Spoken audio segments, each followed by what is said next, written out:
Hola, soy la Basmati de nuevo con vosotros hoy para hablaros del alodio, que es un concepto de propiedad que, bueno, hoy es obvio, ¿no? Porque tienes una tierra, tú eres el dueño, no tienes que dar explicaciones a nadie, pagas tus pequeños impuestos, tus grandes impuestos si la tierra es grande y todo el beneficio que puedas conseguir de ese terruño es para ti, para tu familia. Entonces eso supone incentivo y excedente. Esto viene de la época de los romanos, porque nos regimos por el Código Privado romano, que le hemos ido dando forma a lo largo del tiempo, pero que básicamente la esencia es esa. La forma de transmitir la propiedad en el derecho privado romano es uti, frui, habere y possidere, me las...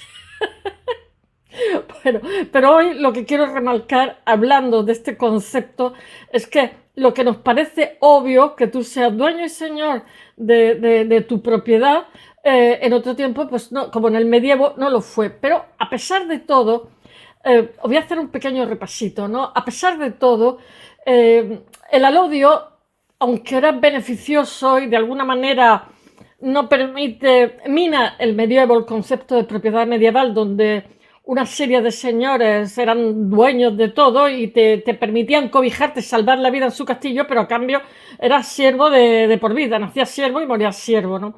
Entonces el alodio, en determinadas zonas periféricas como montañosas y tal, que fue difícil de controlar, pues no nada. Pero en otras zonas, por un lado, digamos, minaron la forma de producción, el modo de producción medieval, porque al haber muchos propietarios privados, por decirlo de alguna forma, que no eran siervos, este excedente se transformaba en comercio, en artesanado, etcétera, etcétera. Ya está la publicidad aquí. Pero también limitaba lo que eran las ciudades, porque claro, si había toda una serie de dueños alrededor de las ciudades que las proveían, esos terrenos eran buenos porque proveían las ciudades, dificultaba la expansión de lo que eran las ciudades, o sea, era bueno y malo a la vez, porque por un lado permite, como si dijéramos, una nueva clase social dentro de lo que era el feudalismo, de gente que tiene un excedente económico, que tiene el incentivo de seguir creciendo y de hacer negocios, etcétera, etcétera, que no era el señor feudal, pero a la vez también hace que las ciudades, digamos, la gente se amontone, no se puedan expandir correctamente. ¿Qué puedo contaros yo del alodio? Pues bueno, voy a haceros una reflexión. Ya he dicho que el alodio es una forma de transmitir la propiedad del derecho romano y que va evolucionando. No es que va evolucionando, sino que el concepto de propiedad, según la época, como por ejemplo el feudalismo, en Europa es muy desigual. O sea, por ejemplo, Francia es muy feudal. En el momento que hay un monarca, aglutina el poder y hay más feudalismo, ¿no? Y cuando el poder central no es tan evidente, digamos, el feudalismo, o sea, el alodio se puede dar. En el caso español es distinto porque nosotros estábamos en plena reconquista y no era exactamente lo mismo. Un segundo, que voy a encender la luz, porque después los vídeos salen oscuros. Bueno, voy a ver si os cuento un poquito las cosas. Ya sabéis, el alodio, el señor que cultiva es dueño y no tiene que dar explicaciones a nadie. También os voy a decir una cosa, muchas veces los señores feudales eran tan poderosos que incluso habiendo alodio y habiendo, digamos, propietarios de sus tierras, estos señores feudales muchas veces tenían más poder que el propio rey, un ejército más poderoso, etcétera, etcétera, con lo cual el rey tampoco podía, digamos, prescindir de ellos por la cuenta que les traía. Lo que pasa es que con el paso del tiempo, con las cruzadas, digamos, se desmonta ese modo de producción medieval, esa ruina a los señores feudales, afortunadamente, y entonces también los reyes, el concepto de Estado que emerge aproximadamente cuando empieza la Edad Moderna, el Renacimiento, van tirando de ello y los van haciendo cortesanos, estos dueños y señores, pero durante mucho tiempo fueron muy poderosos, entre otras cosas porque le chupaban la sangre a Dios y su madre, y bueno, y llegaron a ser incluso más poderosos que los propios reyes, y los países estaban absolutamente fragmentados, como pasó en Inglaterra, como pasó en tantos y tantos sitios. En el caso de Alemania, pues realmente casi que era un puzzle que realmente hasta el siglo XIX no, e Italia igual, un puzzle medieval de señoríos que no se unifican. O sea, en el Renacimiento emerge el concepto de Estado. Nuestros reyes católicos son los adalides, son muy modernos. Y En el 19 emerge el concepto nación. Hay que diferenciar lo que es una cosa y otra. El concepto, porque realmente tiene que ver con la economía, como digamos, la burguesía, que es del 18, etcétera, pues hace que haya un nacionalismo grande. Pero en el caso del concepto Estado son otra historia, es centralización, en fin. Ya lo cuento en otro porque si no, no voy a contar el elodio. El alodio, digo el elodio, ya no sé ni lo que digo. Bueno, ¿por dónde voy yo? A ver, tengo que mirar mi chuleta, tengo ahí una pequeña estructura que se paso siempre de ella. Bueno, el impacto del alodio está en la economía medieval, no es uniforme, como os he dicho, es bastante irregular. Y en algunas regiones lo que pasa es que el feudalismo se impone muchísimo, limitando la importancia de lo que es el alodio. El alodio es un factor importante a tener en cuenta en la configuración de lo que es la economía medieval, fomentando la producción agrícola, el comercio, la independencia económica de los campesinos.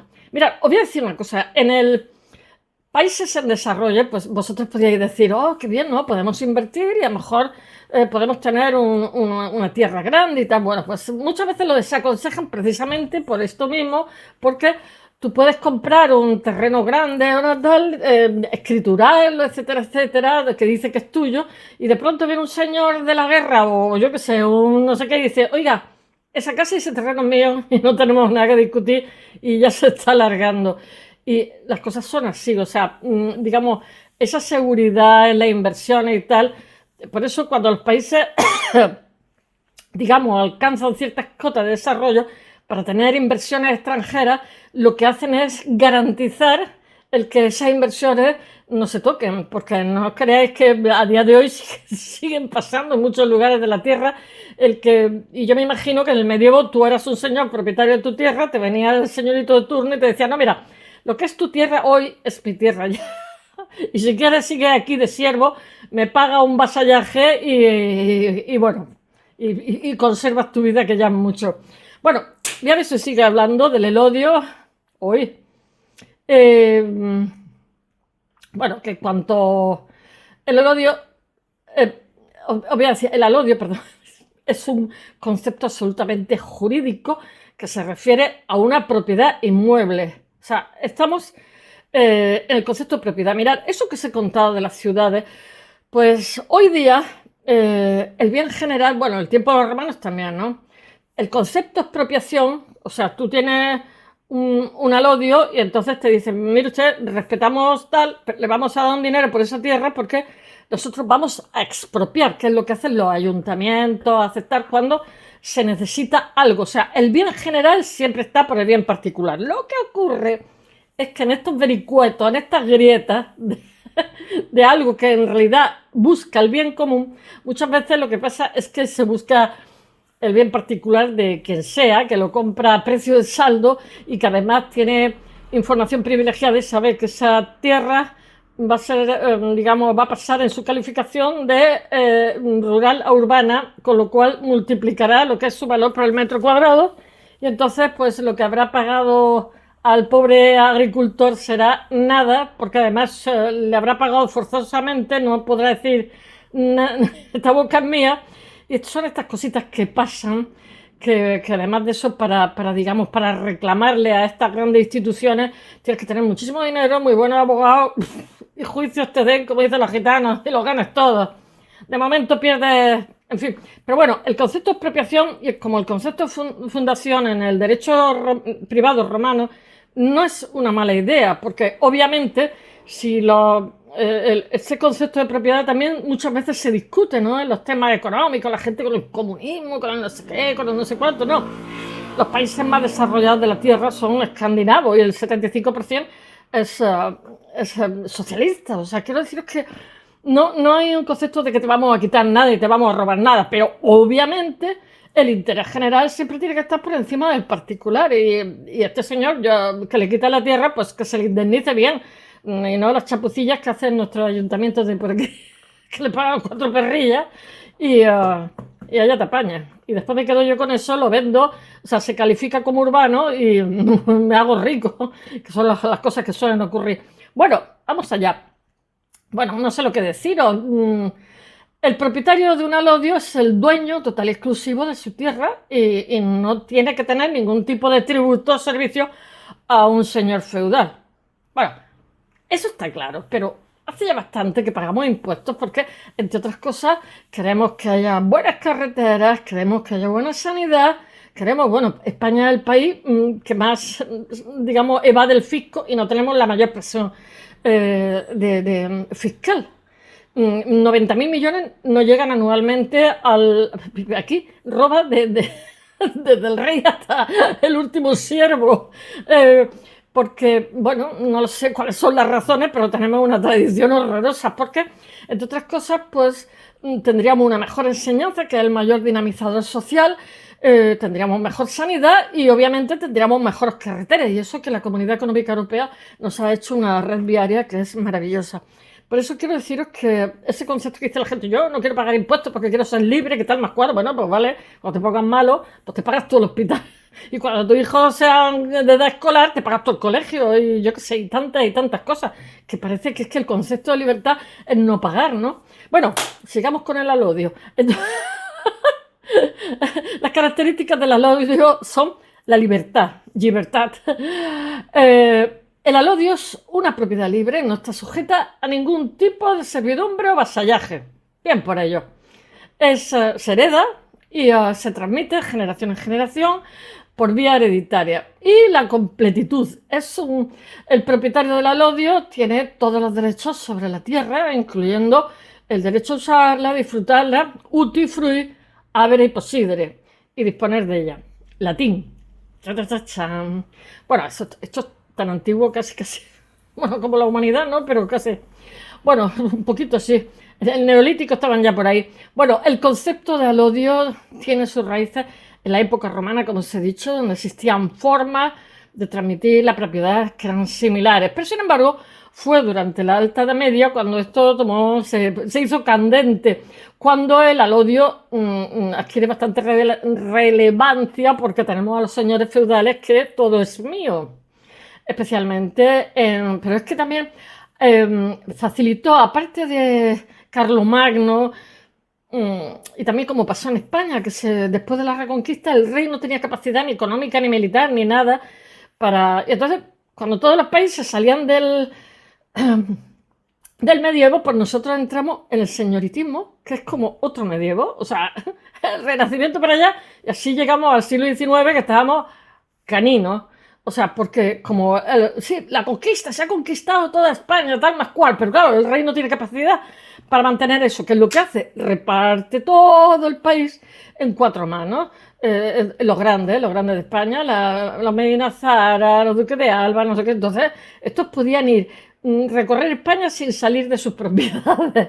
Entonces, ¿qué es lo que decían? Estos señores eran poderosos y decían, bueno, vale, nosotros te mantenemos la paz, pero claro, eso también supone que nos quedamos con esas tierras. Y claro, llegaron al siglo XIX, donde había ejércitos, como pasa un poquito en Brasil, también los sin tierra, había ejércitos de gente que no tenía medios para nada, y había tierra y tierras que estaban sin cultivar, sin utilizar, sin no sé qué. Intentaron reclamando, demandando una reforma agraria, pero ¿quién le pone el cascabel al gato? Porque estos mismos señores que eran poderosísimos eran los que estaban en el poder y realmente se sustituían el poder, pues un señor poderoso por otro señor poderoso, porque estábamos en el medievo. Y además de eso, teniendo en cuenta que para votar, lo primero que tenías que tener era patrimonio. O sea, si nosotros hubo, como si dijéramos, una demanda hacia el Estado de que hubiera una mejor distribución de la renta, una mejor distribución de la propiedad privada agrícola, etcétera, etcétera, era por las influencias también de Rousseau, Montesquieu, o sea, que aquí se llamaban novatores, y los novatores, ¿sabéis lo que hacían? Eran casi todos profesores universitarios. Son mal conocidos en España los novatores. Con deciros que cuando hacían una investigación tenían que... No podían publicarla porque no solamente es que los desnudaban y los llevaban, los humillaban, los ponían en la calle para que todo el mundo viera este señor que era químico, este señor que era médico. Novatores hubo en Sevilla, novatores hubo en Valencia, o sea, había muchos judíos también. Entonces el rey no podía ni protegerlos, porque también me parece que pillaron un médico del rey o farmacéutico del rey, porque sí, ya teníamos otra vez la Inquisición. Quiero deciros que toda esta idea de que la tierra estuviera en mayores manos y tal, vinieron de fuera, porque los de aquí dentro había un inmovilismo horroroso, y cuando vino Napoleón, que la gente se unió y tal, después otra vez Fernando VII usaba paletón, pero bueno, qué desastre de país. Y otra vez, vuelta a lo mismo, a que 4 personas eran los dueños de todo el país. O sea que aquí el odio. Y todo esto viene de los repartos que se hizo con las órdenes militares después de la unificación del país, lo que se supone que es la conquista, que además eso de la unificación del país fue hasta la Primera República, porque realmente el país seguía manteniendo sus fueros. Esto es del pantalón vaquero. El país seguía manteniendo sus fueros. No hay que ver nada más que Antonio López con Felipe II. Realmente no hay una unión administrativa hasta la Primera República. Y además de eso, ¿esa unión para qué? Para que se queden con la tierra 4 en todo el país eran dueños de todo. O sea, mi tierra, Murcia, Medina Sidonia, eran los dueños, Media Granada. Un desastre, un desastre. Pues sí, así, para que veáis ese concepto de propiedad privada tan casi simplón y ridículo, aquí en España no funcionaba. Bueno, prosigamos, hermano. En Europa Occidental el alodio coexiste con el feudo, que es un sistema en el que la tierra es otorgada por un señor a un vasallo, ya lo sabemos, a cambio de una serie de servicios. ¡Ay, publicidad! Los alodios son más comunes en regiones periféricas, como os he dicho, o en zonas donde la autoridad central es bastante débil. Quiero que me deis vuestra opinión, ¿eh? Permitiendo el concepto de propiedad privada es algo que se debate hace mucho y se sigue debatiendo, permitiendo a los propietarios mantener su independencia. El alodio y el feudo representan 2 modelos de propiedad de la tierra que son totalmente antitéticos. El alodio es una propiedad libre, hereditaria y sin cargas señoriales, como os he dicho. Sin embargo, el feudo es una propiedad otorgada por un señor a un vasallo a cambio de los servicios. O sea, servicios son todo lo que le dé la gana al señor. Desde cosecha hasta si me da la gana quitarte en medio, no tengo que vérmelas con nadie, en fin, barbarie. A medida, después me llamó muchísimo la atención porque el triunfo de la sociedad, de la economía libre de mercado se dio en los países más medievales, como por ejemplo, zonas más medievales, como por ejemplo, pues Cataluña que se le benefició, ¿no? Pero Inglaterra, Japón, Alemania, o sea, donde están muy marcados los estamentos sociales, ¿no?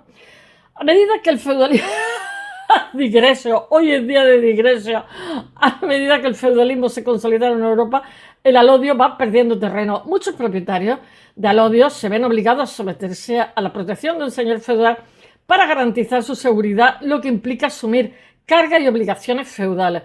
En la actualidad lo que pasa es que aunque el concepto de alodio pierde su relevancia original, sus principios siguen influyendo muchísimo en el derecho de la propiedad moderno y la forma de transmitir la propiedad. O sea, los lugares tienen dueños y eso hay que respetarlo sí o sí. La idea de que los propietarios tienen derecho absoluto sobre sus bienes y la importancia de la libertad individual son herencias directas del concepto del alodio. Así, para que lo veáis, hay gente que es súper fan, ¿no? La propiedad privada, sí, yo lo respeto al 100%, pero cuando hay temas que son candentes, pues eso. Así, el alodio representa un ideal de propiedad libre e independiente donde el propietario tiene un control total sobre su tierra y aunque su importancia ha disminuido con el tiempo, el concepto de alodio sigue siendo un pilar relevante para comprender la evolución del derecho de la propiedad y las relaciones sociales y la forma en la Edad Media y la forma de transmitir la propiedad. Simplemente que sepáis que el alodio tiene raíces romanas y aunque se desarrolla plenamente en la Edad Media, porque claro, es totalmente antitético al feudo, tiene sus raíces en el derecho romano. Espero que os haya gustado. Esto es un desarrollo mucho más largo que ahora lo pondré en el blog. Espero que os haya gustado y hasta mañana. Decidme lo que pensáis del concepto de propiedad privada. Bye.